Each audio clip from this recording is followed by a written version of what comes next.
Today I'm going to be talking about the Woodpeckers' new Rip Flip fence stop system. I'm going to be installing it on my ICS saw stop table saw, which has a 52-inch rip capacity and a sliding table, but it assembles just like any other saw stop, even with the sliding table, which is pretty cool. My first impressions when I got it was it seems really simple. Basically, you're just going to take off one nut underneath your fence at a time, only doing one, and that way it doesn't mess with any of your saw alignment, and you replace those with these brackets here. So it seems pretty straightforward, so I'm thinking I can probably get this thing fully installed in, I don't know, 10 or 15 minutes is my hope. So yeah, let's transition to that.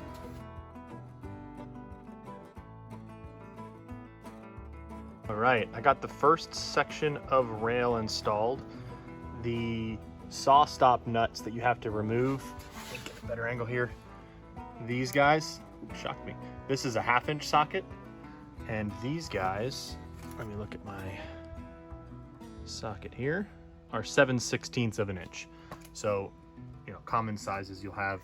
I installed all the brackets first, one at a time. Then I put the screw and the block nut on the bracket, and then I literally just slid the rail through 2, 4, 6, 8 all the way down. Really, really easy. I did this whole section in literally less than 3 minutes from start to finish using my impact. I wouldn't cinch them down with the impact. I'd tighten them by hand. It's just kind of hard to tell when you're going to damage the aluminum rail if you tighten it too much, so it's better to take your time. Because I have the sliding table here and I have a cutoff rail, so I originally had this mounted flush and then I added the extension wing back. Because of that, my 52-inch rail kit from Woodpeckers is going to be too long. It's going to come out to here. So I'm going to put it on there, mark it, and I'm going to cut it at the miter saw with my carbide crosscut blade, and that's going to get it nice and flush to the end here.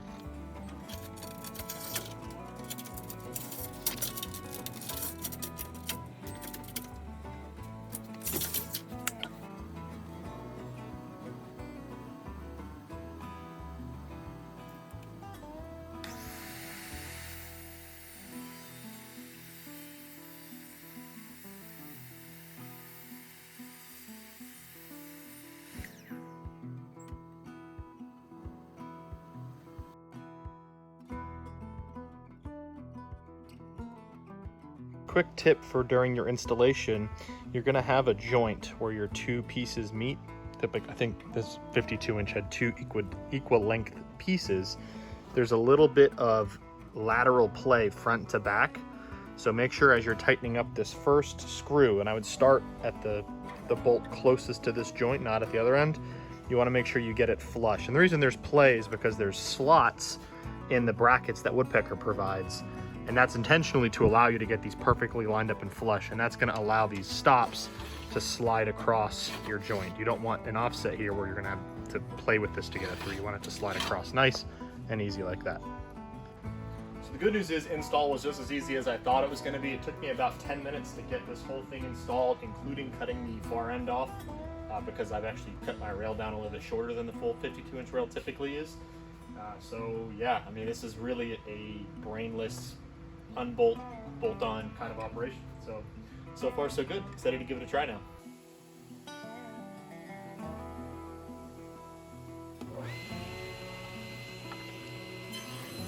So some of the things I noticed right off the bat that I really appreciate about this setup, and this is honestly what you get when you get a Woodpecker's tool, is just super high quality. All the hardware on here is brass. It's got micro adjustment and a lockdown knob. These thumb screws are just phenomenally well made. Really, really high quality pitch, or thread rather. Really smooth. Everything works like it's supposed to. These levers here work really great because you can pull and adjust. So without tightening or loosening it, if I pull out, I can actually change the position without adjusting the tightness. So I can move it. For example, if I had it here, I can move it out of my way to loosen it. So that makes a big difference. I also noticed that the adjustment of this tension, how much force is on that motion there, so how loose this rotates is fully adjustable with the screw inside here. It slides really well on the rail, and it doesn't have a lot of slop when you tighten it down. It has a key that runs in that channel that's really smooth, and that seems to work really well. It seems to tighten up well, and there's no slop. Again, that's not too surprising, certainly when you've got it coupled like I have it here. This setup is for when you couple it like this, you can bring both of these up and it allows you to do dados. So you set your far left side here, your far right side here, and if you have a dado stack set up that's over half the width of your dado, you just cut here, move over your fence, cut here, and you're done.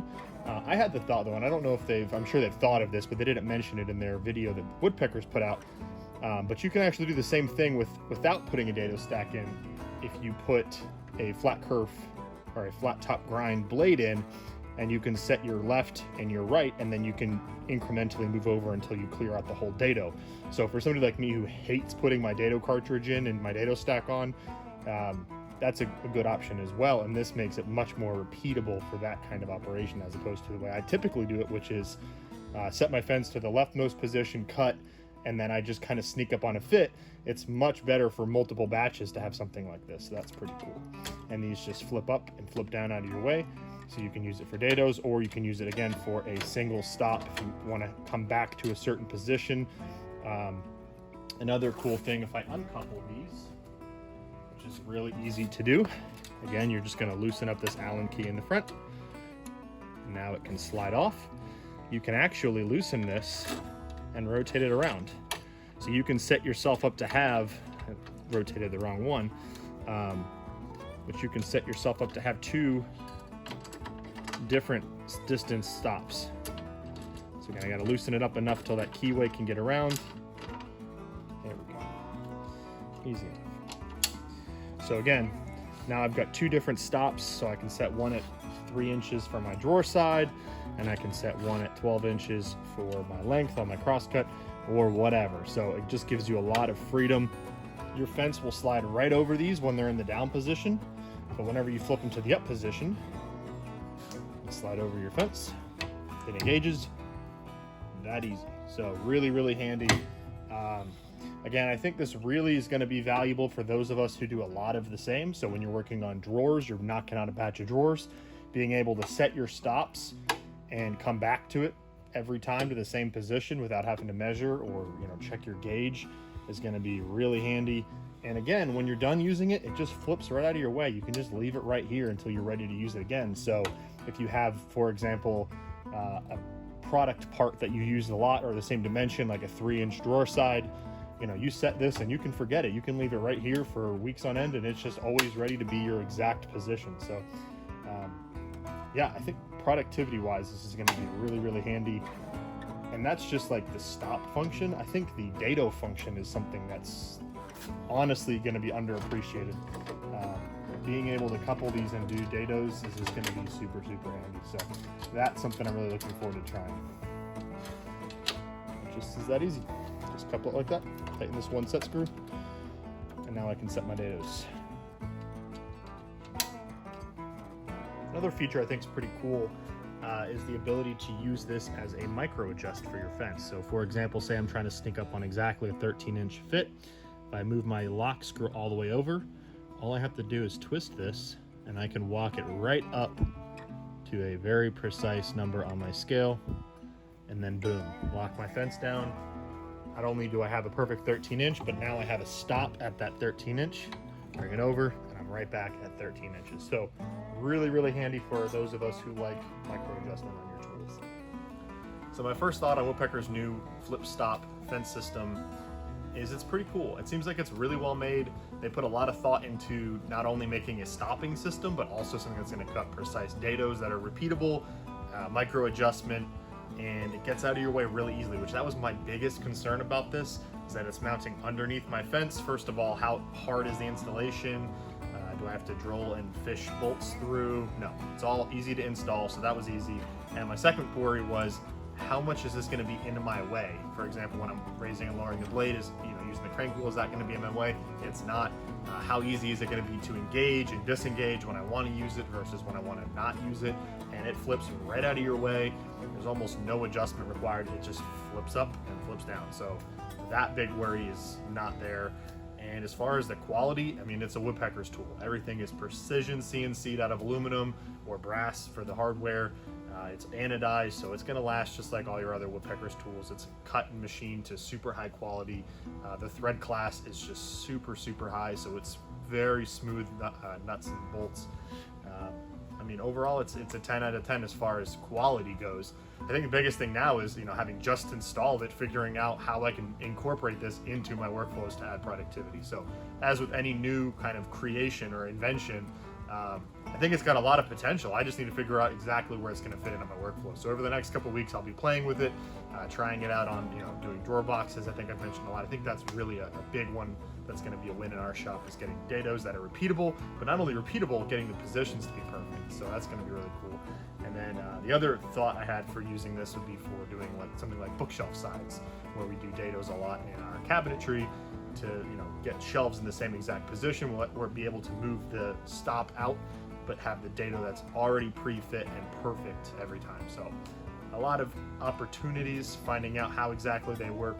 I definitely got to do a follow-up video for this, because first impression is it's very high quality, but I don't know where it's going to fit in my workflow specifically, or how well it's going to fit in my workflow. So I'm going to have to get back to you guys on that in the next couple months. So anyways, hope you guys enjoyed this video. If you did, I'd appreciate a follow or a subscription, and your feedback, because we don't do a lot of tool review videos like this, but honestly, I like doing them. So if you guys give some feedback, ask some questions, you'll probably see more of this type of content in the future. So anyways, thanks guys, have a good afternoon or day, and we will catch up later.